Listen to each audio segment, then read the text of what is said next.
नमस्कार दोस्तों, आज हम फिर से बिल्डरों के बारे में बात करने जा रहे हैं।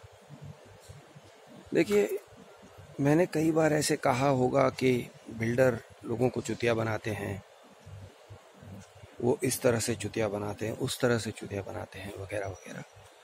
लेकिन इससे यह मतलब नहीं निकाला जाना चाहिए कि बिल्डर एक अलग जाति के लोग हैं जो बुरे हैं और पब्लिक एक अलग जाति के लोग हैं, खरीदार, फ्लैट के खरीदार एक अलग जाति के लोग हैं जो मासूम हैं, इनोसेंट हैं। ऐसे नहीं समझा जाना चाहिए। बिल्डरों के साथ हमारा व्यवहार जो होता है, वो व्यवहार का सिचुएशन ऐसे हो जाता है कि फ्लैट के खरीदार, फ्लैट बायर्स का शोषण होता है। तो हमें उस व्यवहार के बारे में सोचना है, उस सिस्टम के बारे में सोचना है। बाकी बिल्डर भी हमारे जैसे ही लोग हैं और हम अगर बिल्डर के इस पोजीशन में आ जाते हैं तो हम भी उसी तरह से गलत व्यवहार करते हैं या करना चाहेंगे। ये एक बहुत स्वाभाविक चीज़ है। यहाँ पर कोई भगवान का आदमी नहीं है, सब यहीं का है और सब लोग मिट्टी के बने हुए हैं, इसी मिट्टी के बने हैं। तो अब सवाल ये उठता है कि बिल्डर्स के साथ व्यवहार या बिल्डर्स हमारे साथ व्यवहार गलत क्यों करते हैं और किस तरह से करते हैं। किस तरह से तो खैर बहुत डिटेल में हमने डिस्कस किया है कि पब्लिक को ऐसा चुतिया बनाते हैं, वैसा चुतिया बनाते हैं, वगैरह वगैरह। लेकिन अब हम उसके प्रिंसिपल को समझना चाहेंगे, ऐसा क्यों होता है। इसके कुछ मेन पॉइंट्स हैं। तो एक पॉइंट ये है कि उनके पास अपना सारा इन्फॉर्मेशन है और अपने पास उनका कोई भी इन्फॉर्मेशन नहीं है। यानी इन्फॉर्मेशन का असमानता। अगर इन्फॉर्मेशन किसी के पास कम है और किसी के पास ज़्यादा है, तो जिसके पास ज़्यादा इन्फॉर्मेशन है वो कम इन्फॉर्मेशन वाले इंसान का शोषण करेगा। यह स्वाभाविक है, यह नॉर्मल है, ऐसे होता है। तो पहली बात है जिसे इंग्लिश में हम इंफॉर्मेशन एसिमेट्री कहते हैं। दूसरा पॉइंट यह है कि पावर का भी एसिमेट्री होता है, कि पावर सेम नहीं है बिल्डर और फ्लैट बायर के बीच में। ऐसा क्यों है? तो पहला पॉइंट यह है कि बिल्डर के पास अक्सर आपके पैसे पहले से पहुंच जाते हैं। एक नॉर्मल स्वाभाविक चीज ये है कि जिसके जेब में आपके पैसे हैं वो आपका बाप बन जाता है। ये समाज में हम हर जगह देखते हैं। आपका कोई कर्जदार होगा, लेकिन वो कर्जदार से आप पैसे, अपने खुद के पैसे का भीख मांगोगे। शायद आप दादागिरी से बात करोगे, लेकिन अगर वो कह देता है कि जा मैं नहीं दे पाता, वो यानी जैसे भी अंदाज में कहे, गिड़गिड़ा के कहे या गर्म होके कहे, लेकिन अगर वो कहता है कि तुम्हारे पैसे मैं नहीं लौटा पाऊंगा, तो तुम अपने घुटनों पे आ जाओगे। और ये हकीकत है। अगर लाख, 2 लाख, 5 लाख ऐसे बड़े रकम है और वो कहता है कि मैं नहीं दे पाऊंगा, तो आप घुटने पे आ जाओगे उसके सामने, चाहे वो छोटा आदमी हो और चाहे आप बड़े आदमी क्यों ना हो।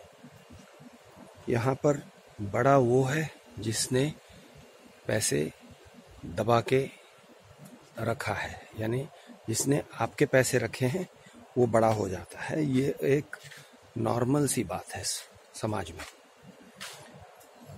तो बिल्डर क्या करता है, पहले ही वो आपसे टोकन वगैरह ले लेता है और इसलिए आप यानी घर के वैल्यू का वो 10% ले लेता है। अब जब 10% उसने ले लिया है या फिर उससे ज़्यादा भी अगर ले लिया हो, 10%, 20%, 30% अगर ले लिया आपसे, तो जितना जितना वो आगे बढ़ते जाता है, जितना वो लेते जाता है, उतने ही आप कमजोर होते जाते हो।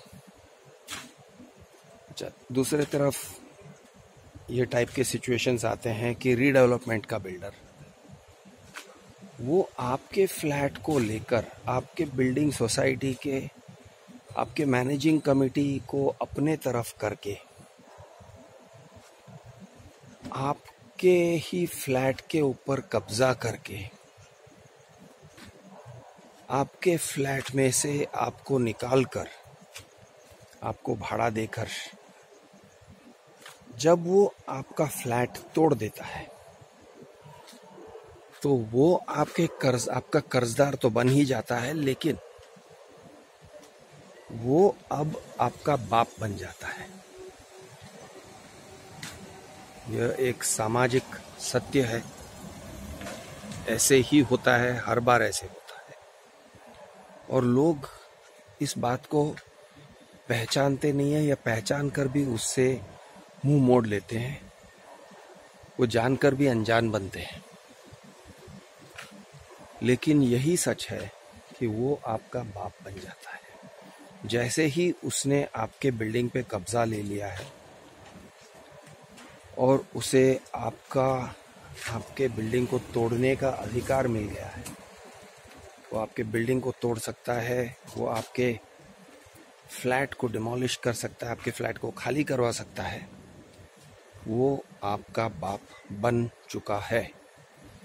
अब आपके कॉन्ट्रैक्ट में जो भी लिखा हो, जैसा भी लिखा हो, लेकिन आप दोनों अब इक्वल पार्टी नहीं हो। उसका पावर आपके पावर से बहुत बहुत ज्यादा है। अब ये बात लोग समझने को तैयार ही नहीं है। लोग कहते हैं नहीं नहीं, वो ईमानदार है, वो अच्छा है, उसको भी धंधे में रहना है। अरे उसको धंधे में रहना है, उसको उसके धंधे पे यानी कोई असर नहीं पड़ेगा। अगर वो तुम्हारा बिल्डिंग 1 साल नहीं 10 साल भी लेट करेगा ना बिल्डिंग बनाने में, उसके ऊपर कोई फर्क नहीं पड़ेगा, वो अपने घर में सलामत है। तो इस तरह से हम देखते हैं कि एक पावर की एसिमेट्री है। अब कायदा कानून किस लिए है? लोग कहते हैं कायदा कानून है हमें बचाने के लिए, कि हमने बिल्डर के साथ कॉन्ट्रैक्ट किया है तो हमारे कॉन्ट्रैक्ट का पालन करने के लिए अदालत है या पुलिस है, पुलिस हमारी रक्षा करेगी। तो ऐसे लोगों को कहना पड़ता है, भाई साहब आप किस दुनिया में जी रहे हो? आप किस दुनिया में जी रहे हो? आप किस देश में जी रहे हो भाई?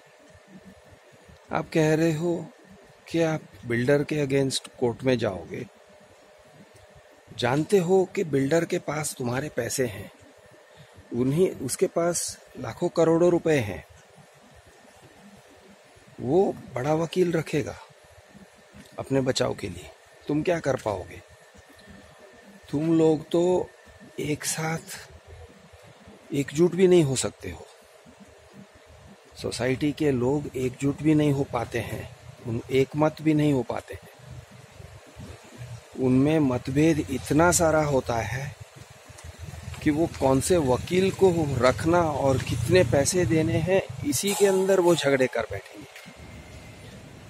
और बिल्डर के अगेंस्ट कौन सा मुकदमा चलाना, कैसा मुकदमा चलाना, बिल्डिंग को वापस लेना, पैसे वापस लेना, ये टाइप की चीज़ों में लोग इतने उलझ जाते हैं, वो इतने उलझ जाते हैं कि वो लड़ नहीं पाते हैं। वो बिल्डर्स के साथ क्या लड़ेंगे, वो आपस में लड़ते हैं।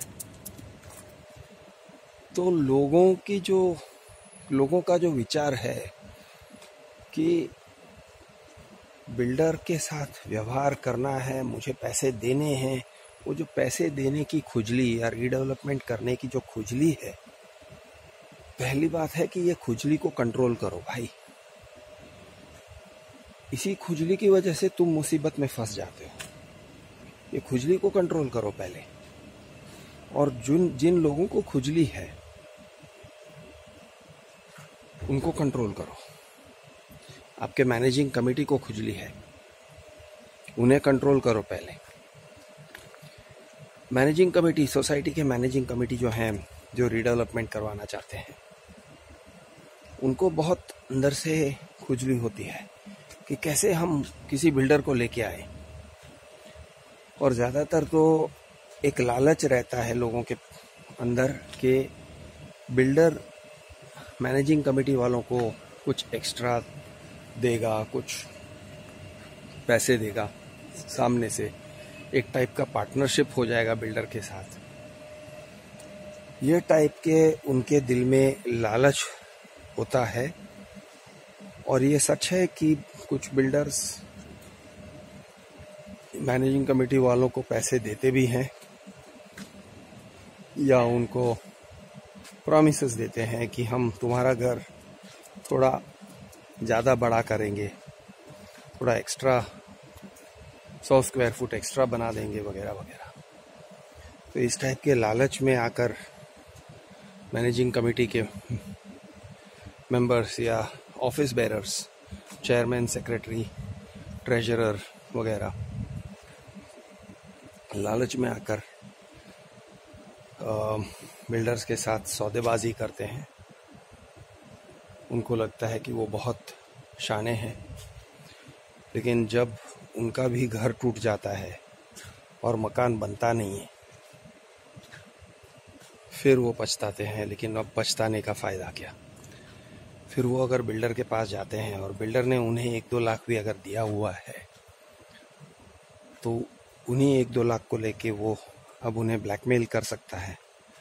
वो कहता है, देखो अभी तुम्हारे हित में यही है कि तुम मेरी पोल मत खोलो, नहीं तो मैं तुम्हारी पोल खोल दूंगा। मैंने तुम्हें पैसे दिए हैं, यह बात किसी को पता नहीं है। अगर तुम ज़्यादा आवाज़ करोगे तो मैं सबको बता दूंगा कि मैंने तुम्हें पैसे दिए। तो ये ऑफिस बेरर्स जो हैं, चेयरमैन, सेक्रेटरी, ट्रेजरर वगैरह, वो भी चुप हो जाते हैं और बिल्डर के तरफ से ही बोलते हैं। तो इस तरह से एक कॉन्स्पिरेसी ऑफ साइलेंस बन जाता है। अच्छा, ये सब के कारण के पीछे एक क्या कारण है? एक मेन मूल बात क्या है? रूट कॉज क्या है? तो रूट कॉज एक यह है कि व्यवहार जो है वो समान लोगों में होना चाहिए, बराबरी वालों में होना चाहिए। अगर बराबरी नहीं है तो व्यवहार ठीक से नहीं होता है, व्यवहार गलत हो जाता है। एक कहानी है, आपको भी याद होगा, बचपन में सुना, मैंने तो सुना है, आपने भी बचपन में ही सुना होगा। कहानी कुछ ऐसा है कि एक गांव में बाढ़ आया, फ्लड आया और सारे घर के सामान, बर्तन, मटके वगैरह पानी में बहने लगे। तो पानी में एक मटका बह रहा था और मटके के तरफ एक घड़ा आया जो पीतल का बना हुआ था। और पीतल के घड़े ने कहा कि चलो हम दोनों दोस्ती कर लेते हैं, एक साथ बहेंगे नदी में, समय कट जाएगा और अच्छे दोस्ती, यारी दोस्ती रहेगी। एक दूसरे का बचाव करेंगे, एक दूसरे को सलाह सूचना देंगे। लेकिन मिट्टी के घड़े ने कहा कि भाई तुम तो पीतल के बने हो, मैं मिट्टी का बना हूँ। मेरी भलाई इसी में है कि मैं तुमसे दूर रहूं, क्योंकि गलती से भी अगर हम दोनों का टक्कर हो गया तो तुम्हारा कुछ नहीं होगा, मैं तो टूट जाऊंगा और टूट के डूब जाऊंगा पानी में। तो इसलिए भाई साहब आप दूर रहिए, इसी में मेरी भलाई है। जय राम जी की। कह के वो अपने रास्ते पर बहने लगा और पीतल के घड़े को छोड़ दिया उसने। अब ये जो कहानी है, वैसे तो ये कहानी है कि कहानियों से बहुत ज़्यादा प्यार नहीं होना चाहिए, लेकिन ये कहानी ये समझाता है कि बराबरी वालों के साथ में ही दोस्ती करने में और रिश्तेदारी करने में अपना हित है। जब एक सोसाइटी के लोग रीडेवलपमेंट के लिए बिल्डर के साथ रिश्तेदारी करते हैं, अग्रीमेंट कहते हैं, अग्रीमेंट भी करते हैं, तो ये बराबरी का व्यवहार नहीं है। इस व्यवहार में आप लोग कमज़ोर पार्टी हो और बिल्डर इतना ताकतवर पार्टी है कि वो कभी भी आपको खा सकता है।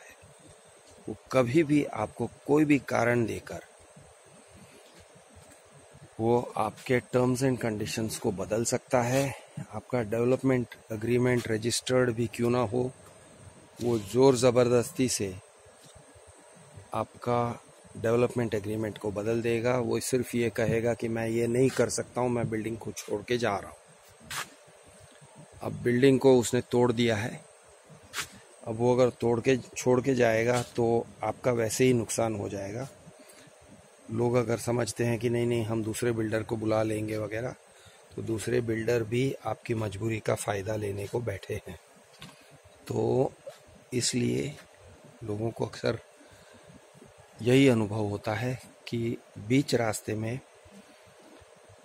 बिल्डर के साथ डेवलपमेंट एग्रीमेंट होने के बावजूद भी बिल्डर के साथ झगड़ा नहीं करना चाहिए। अब इसका इलाज क्या है? तो इलाज 2 या 3 हो सकते हैं। मैं आपको मेन वाले इलाज बताता हूँ। सबसे बड़ा इलाज ये है कि आपका जो डेवलपमेंट एग्रीमेंट है वो इतना मजबूत होना चाहिए और आपके तरफ से होना चाहिए, आपके तरफ मजबूत होना चाहिए। बिल्डर्स अक्सर ये करते हैं कि अपने तरफ मजबूत कर लेते हैं, क्योंकि वकीलों को भी वही रखते हैं। वकीलों को जो पैसे देते हैं वो बिल्डर हैं। पब्लिक तो पैसे देना पसंद नहीं करती है। तो जब वकील को बिल्डर ने पैसा दिया है तो वकील क्यों तुम्हारी तरफ से एग्रीमेंट मजबूत बनाएगा? वो तो बिल्डर की तरफ से ही मजबूत बनाएगा ना। सेम वे सेल्स एग्रीमेंट, जहां पर आप बिल्डर से घर खरीदते हो, आपको जो अग्रीमेंट दिया जाता है वो अग्रीमेंट का ड्राफ्ट बिल्डर का ड्राफ्ट है, वो आपका ड्राफ्ट नहीं है। तो आप बिल्डर के एग्रीमेंट ड्राफ्ट के ऊपर साइन करते हो। बिल्डर ने अपने तरफ से एग्रीमेंट को बहुत कड़क और मजबूत बना लिया होता है। आप उसे लेकर अपने वकील को दिखाते भी नहीं हो। अगर दिखाने जाओगे और आपके वकील ने कहा कि ये सारे क्लॉजेस बदल दो, तो बिल्डर अड़ जाएगा। वो कहेगा मैं नहीं बदलूंगा। आप कह नहीं पाओगे कि ये क्लॉजेस बदल दो। आपसे बोलते हुए बनता नहीं है, आप ऐसे नहीं बोल पाते हो। तो बिल्डर का ही क्लॉज है, बिल्डर के ही सारे क्लॉजेस हैं, बिल्डर का ही एग्रीमेंट का ड्राफ्ट है, आप साइन कर देते हो, तो आप बिल्डर के पावर के अंदर आ जाते हो। तो इसका इलाज क्या है? मैं जो कह रहा हूँ इलाज मुश्किल है, आसान नहीं है, ये मैं जानता हूँ, लेकिन फिर भी इलाज ये है, अगर रीडेवलपमेंट प्रोजेक्ट है तो रीडेवलपमेंट एग्रीमेंट का जो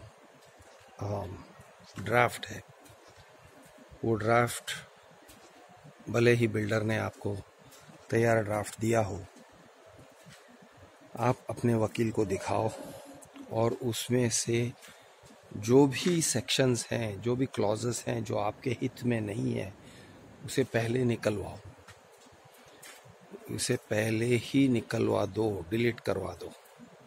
आपको जिद करना पड़े और आपको अगर बिल्डर को ही निकालना पड़े तो निकाल दो, लेकिन बिल्डर के ये सारे शर्तों को आप मंजूर मत करो। ये पहली सलाह है। दूसरी सलाह ये है कि बिल्डर आपके तरफ के जो क्लॉजेस हैं, जैसे कि बैंक गारंटी वो पूरे वैल्यू का नहीं देता है।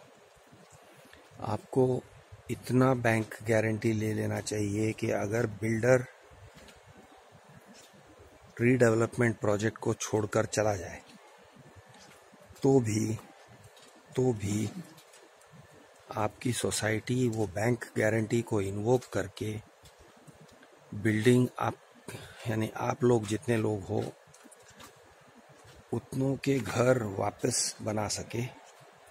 और सिर्फ कंस्ट्रक्शन कॉस्ट ही नहीं, कंस्ट्रक्शन कॉस्ट तो आपको लेना ही है, साथ साथ आपको थोड़ा एक्स्ट्रा लेना चाहिए, क्योंकि परमिशंस लेने के लिए, आर्किटेक्ट को पैसे देने के लिए, एडमिनिस्ट्रेशन कॉस्ट के लिए, इवन बीएमसी में प्लान्स पास करवाने के लिए जो ऊपर से पैसे लगते हैं, यानी जिसको आउट ऑफ पॉकेट एक्सपेंसेस कहते हैं, लेकिन बेसिकली घूस देना पड़ता है। ये सारे एक्सपेंसेस भी आप एक बार गिन लो, और ये सब गिन के उसके ऊपर 10% आप एक कंटिजेंसी समझ के उतने का आप बैंक गारंटी करवा लो। अब अगर आप इतने का नहीं करवा सकते हो तो फिर आपको यह अग्रीमेंट करना ही नहीं चाहिए। अगर आप करवा सकते हो इतनी बैंक गारंटी तो फिर आप ये सौदे में आगे बढ़ सकते हो, नहीं तो ये सौदा आपको भारी पड़ेगा। बैंक गारंटी के अंदर जो क्लॉजेस आते हैं वो भी काफ़ी ट्रिकी हैं। अपने वकील को दिखाओ और इस तरह के टाइट ड्राफ्ट होना चाहिए कि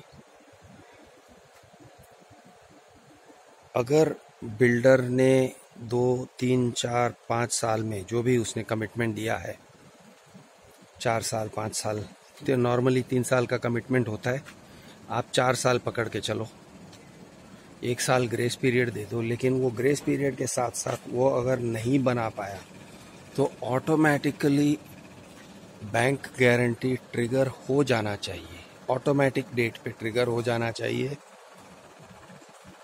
विदाउट एनी रेजोल्यूशन। और इसमें कहीं दो बात नहीं रहनी चाहिए कि आपको नहीं मिला। अच्छा, दूसरी बात यह है कि बैंक गारंटी पे बिल्डर्स इस तरह से करते हैं कि रिड्यूसिंग बैलेंस वाला बैंक गारंटी करते हैं, जिसमें ऐसे लिखा जाता है कि जैसे जैसे बिल्डिंग बनते जाएगा वैसे वैसे आपका बैंक गारंटी कम होते जाएगा। थियोरी में ये ठीक लगता है, लेकिन एक्चुअल में ये भी गलत है, क्योंकि आधा अधूरा बिल्डिंग का कोई कीमत नहीं। समझो उसने आपके 8 माल का बिल्डिंग बन रहा है, उसमें से 2 या 3 माला बना के उसने छोड़ दिया,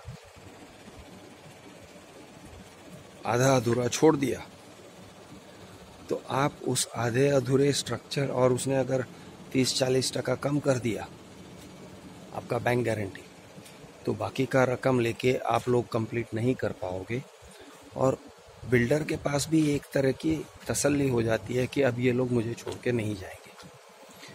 इसलिए पूरा bank guarantee after construction only invoke होना चाहिए, फ्री होना चाहिए। नहीं तो आप लोग अगर इन्वोक करते हो तो पूरा अमाउंट का इन्वोक करना चाहिए। अब ये लोगों को बहुत मुश्किल पड़ता है नेगोशिएट करने में। नेगोशिएट करना चाहिए, लेकिन बिल्डर्स इतना कड़क नेगोशिएट करते हैं कि लोग नहीं कर पाते हैं। ऐसे नहीं है कि बिल्डर्स की कैपेसिटी नहीं है, सक्षम बिल्डर है, उसके पास फंड्स हों तो वो ज़रूर कर सकते हैं, लेकिन लोग बिल्डर्स की मजबूरी को अपना मजबूरी बना लेते हैं। तो ये बात बहुत ज़रूरी है कि बिल्डर की मजबूरी अपनी मजबूरी मत बनाओ, बिल्डर को अपनी मजबूरी संभालने दो, और अगर वो संभाल नहीं पाता है तो उसको जाना चाहिए, उसको निकल जाना चाहिए। आप ये सब बहुत क्लियरली पहले से ही शुरुआत में ही अंदर यानी क्लॉजेस में डाल देना चाहिए। लेकिन फिर भी मैं कहता हूँ कि रीडेवलपमेंट एक रिस्की बिजनेस है, बहुत ही रिस्की बिजनेस है, और ये रिस्क से बचने का दूसरा तरीका ये है कि आप लोग अपने घर को बेच कर निकल जाओ, घर बेच के निकल जाओ। जब रीडेवलपमेंट की बात होती है, आप कहोगे अगर मैं डाइलैपिडेटेड बिल्डिंग में घर बेचता हूँ तो मुझे क्या मिलेगा, मुझे कम पैसे मिलेंगे, कम दाम मिलेंगे। तो उसका जवाब ये है, हाँ हो सकता है कि आपको 20, 30, 40% कम मिले, लेकिन वो 20, 30, 40% के लालच में अगर आप रहते हो तो उसका जो खतरा है वो खतरे को मोलते हो कि आपका 100% कम हो सकता है, कि आप घर से बेघर हो जाओगे, आप बिना घर के घूमोगे 10 साल, 15 साल, 20 साल के लिए, और यानी आपने अगर लालच किया है तो वो लालच आपके लिए बहुत भारी पड़ेगा। इसलिए एक बार आपको अगर डिस्काउंट पे भी घर बेचना पड़े तो भी वो बुरा ऑप्शन नहीं है। मैं जानता हूँ कि लोगों से ये करते हुए बनता नहीं है, ये लोग कर नहीं पाते हैं, लेकिन फिर भी मैं आपको एडवाइस दे रहा हूँ। अच्छा, अब ये रीडेवलपमेंट की बात थी। नाउ हम वापस नए बिल्डिंग्स की बात करते हैं, ग्रीनफील्ड प्रोजेक्ट जहाँ पर, या सेल कंपोनेंट की बात करते हैं जहाँ पर लोग खरीदते हैं। रीडेवलपमेंट कंपोनेंट नहीं है, सेल कंपोनेंट। तो मैं लोगों से पूछना चाहता हूँ, आपको बिल्डर से ही खरीदने की इतनी खुजली क्यों है? क्या ज़रूरत है बिल्डर से खरीदने का? लोग कहते हैं नहीं, अच्छे रेट्स देते हैं, नया बिल्डिंग मिलेगा। रेडी पोजीशन में जाओ, 3 साल, 4 साल, 6 साल पुराने बिल्डिंग में जाओ जहाँ पर बिल्डर ने अपना काम ख़त्म कर लिया है। बिल्डिंग की जो भी खामी है वो आपके नज़रों के सामने है, आप उसे देख लो, ठीक से पानी मिल रहा है कि नहीं वगैरह आप रिसर्च करो, स्टडी करो। ये देखो कि कहीं ऐसा ना हो कि बाद में आपने घर ले लिया, उसके बाद पता चलता है कि सिर्फ आधे घंटे के लिए पानी आता है सुबह में, या फिर हफ्ते में 2-3 दिन में ही पानी आएगा। ये तो पानी नहीं आएगा। इस टाइप के घर में आपको इन्वेस्ट करना ही नहीं चाहिए। मीरा रोड, मीरा भाईंदर, ये टाइप के एरियाज में ये सब प्रॉब्लम्स हैं। अगर ये प्रॉब्लम है तो पहले से आपको पता होना चाहिए। अगर आप ले रहे हो तो फिर डिस्काउंट पे लो। ऐसे घर को आप भारी डिस्काउंट पे ले सकते हो, लेकिन आप बिल्डर से लोगे तो बिल्डर आपको झूठी आशा दिलाएगा, कहेगा कि नहीं नहीं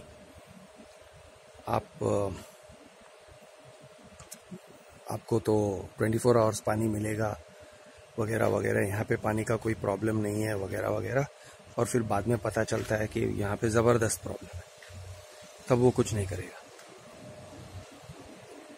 तो सेल कंपोनेंट के लोगों से मैं कह रहा हूँ कि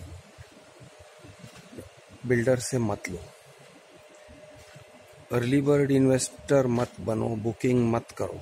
फ्लैट बुक करोगे 3 साल में मिलेगा, 4 साल में मिलेगा, ये गलत है, मत करो। इसमें खतरे बहुत ज़्यादा हैं।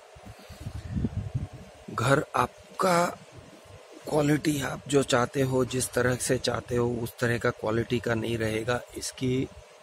उसकी संभावना बहुत ज़्यादा है, बहुत ज़्यादा है। उससे बेहतर है कि आप रेडी पोजीशन के घर ले लो। बहुत सारे फ्लैट्स खाली पड़े हैं, इन्वेस्टर फ्लैट्स हैं। इन्वेस्टरों ने ऑलरेडी पैसा डाल दिया है, वो लोग पैसे निकालना चाहते हैं, वो बेच नहीं पा रहे हैं क्योंकि बिल्डर्स के साथ कंपटीशन हो रहा है। बिल्डर्स उनके साथ कंपटीशन में उतर रहे हैं, भारी डिस्काउंट करते हैं। इन्वेस्टर्स बेच नहीं पाते हैं, इन्वेस्टर्स को बहुत मुश्किल पड़ता है। आप अगर इन्वेस्टर्स के पास जाओगे और डिस्काउंट करवाओगे तो आपको डिस्काउंट्स मिलेंगे। मैं दावे के साथ कह सकता हूँ कि इन्वेस्टर्स आपको डिस्काउंटेड रेट पर बेच के देंगे। वो आपको मकान, वो अपने फ्लैट्स डिस्काउंट पर बेचेंगे। डिस्काउंट मतलब जो रेट बिल्डर कह रहा है उससे 10%, 15% लेस, शायद उससे भी ज़्यादा कम हो जाएगा। और ये मैं सच कह रहा हूँ, ये हकीकत है, ये आज के मार्केट का हकीकत है। तो आप इन्वेस्टर फ्लैट्स खरीदो, पहली बात। या फिर सेकंड सेल, जो ऐसे घर खरीदो, एक्चुअल यूज़र से घर खरीदते हो तो भी आपको अच्छे रेट से मिल सकते हैं। क्योंकि एक्चुअल यूज़र्स जो हैं वो भी अगर कहीं और जाना चाह रहे हैं, उनके लिए भी घर बेचना बहुत मुश्किल हो गया है। एक्चुअल यूज़र का फ्लैट खरीदने का सबसे बड़ा फ़ायदा यह है, आप कभी भी चले जाओ, ऑड टाइम में, दोपहर को, शाम को चले जाओ उनके यहाँ, घर के सारे नल खोल के देख लो पानी आ रहा है कि नहीं। ये भी देख लो पानी कहाँ से आ रहा है, ओवरहेड लॉफ्ट टैंक्स में से आ रहा है या टेरेस के मेन टैंक में से आ रहा है। तो इस तरह से आप जांच परख कर आप घर को खरीद सकते हो। ये बहुत ज़रूरी है। और ये भी आप देख सकते हो कि घर में हवा कहाँ से आता है, धूप कहाँ से आता है, कितने बजे को सुबह या शाम को धूप आता है। ये सभी इम्पोर्टेंट चीज़ें हैं। आप समर में जाओगे, देखोगे कि हवा ठीक से बह रहा है कि नहीं, या गर्मी लग रही है। तो इस तरह से आप तरह तरह के फैक्टर्स को लेकर आप घर की जांच कर सकते हो और फिर आप ले सकते हो। आपको बिल्डर के साथ डीलिंग करने की कोई ज़रूरत नहीं है। आप बिल्डर के साथ डीलिंग करोगे तो आप नुकसान में रहोगे। उससे हमेशा बेहतर है कि आप आपके जैसे, अपने जैसे लोगों से ही डीलिंग करो और सेकंड सेल का मार्केट को मजबूत करो। इसमें आपकी भलाई है, इसमें देश की भलाई है और इसमें इन्वेस्टर या जो बेचने वाले हैं उनकी भी भलाई है। जय हिंद।